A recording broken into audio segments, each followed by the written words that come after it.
is the 2015 Scion FR-S, and there are a couple revisions that they made from the 2014 model.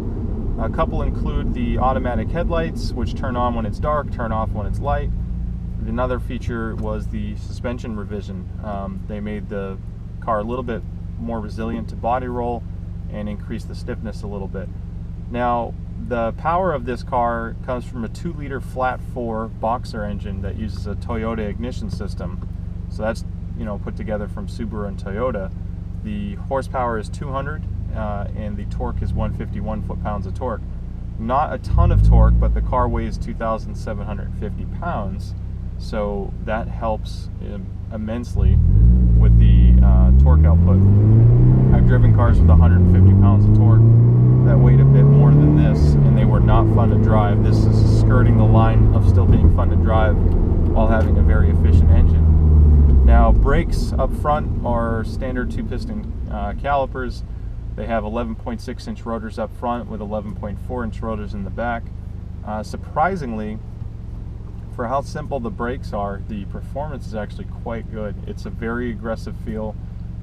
It requires more pedal pressure than a luxury car would, so if you like a firm pedal feel, it's perfect.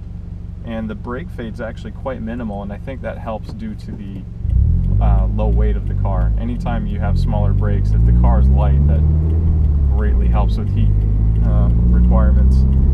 So I'm driving a 6-speed manual version that uses a TRD short throw shifter.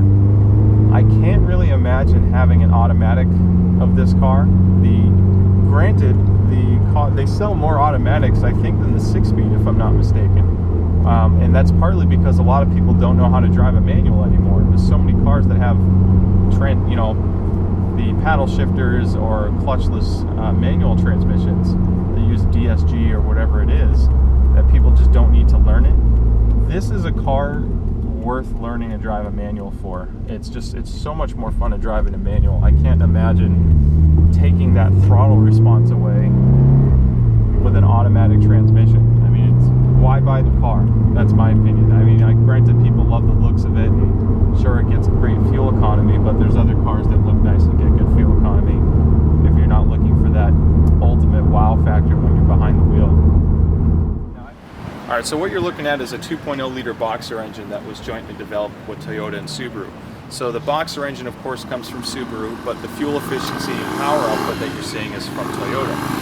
Now, with the fuel injection system from Toyota, you have higher pressure levels, and that gives you better atomization, which lets you run higher compression ratios without detonation and all that other stuff. The other advantage to that is it's going to help if you ever run forced induction. Now, this intake system is fairly large, but you can tell that if you remove it, right here is your throttle body, which is very easy to access, and this whole front area is available for space for a turbo kit or supercharger or whatever else you decide to put on this. The engine sits fairly low, which is going to help give you a 53% front weight distribution, 47% rear, which for you die-hard Toyota guys is identical to the old GT86 Corollas that were popular in the 80s. So it's a very open engine bay. The engine's obviously small, so it sits nice and low. And because the transmission is behind it, you have a really good weight distribution from front to rear. And that's part of what plays into the incredible driving dynamics of this car. The engine's low and towards the back, much like an RX-8 and a couple other vehicles. Now, I have the TRD spec'd out FR-S, and although there isn't a TRD version of this car, this might as well be that, because it has every bolt-on you can get from Scion for the FR-S. And with that, you get the lowering suspension, the sway bars, TRD exhaust, a TRD intake system, short throw shifter, and a center console armrest, if you will. So what the armrest does is it slides forward and back, and the advantage of that is when you're cruising around, it really puts your elbow in the perfect position for driving. So if you're less concerned with your cup holders and you're more concerned with comfort, they have you covered with that console. Now, it doesn't always stay in place. That's my only pet peeve with it. It can slide back and forth if you give it enough pressure with your elbow, much like what happened with the RX-8s with their center console. But I can't imagine not getting the center console with this car. It's padded.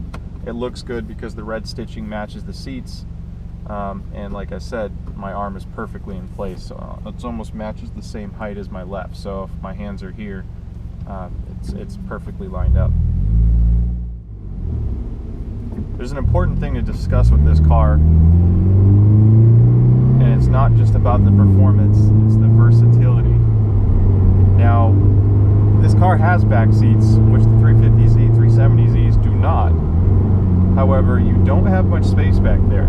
I went ahead and put a baby seat back there. I wanted to try it, and my son fit, and he was super happy. My wife had to slide the seat up quite a bit because my son likes to stretch his legs.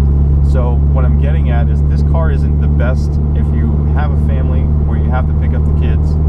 Of course, one kid is good, or even two if you can slide the seat up. But at $25,000, it's more of a no compromise feel as far as driving dynamics go. When you have a car that focuses so much on steering feel and throttle response and braking and handling and all this stuff, there has to be a sacrifice somewhere, and what that is the overall capacity of the car. It's got a super small trunk. I think it's less than 7 cubic feet of storage space in the trunk.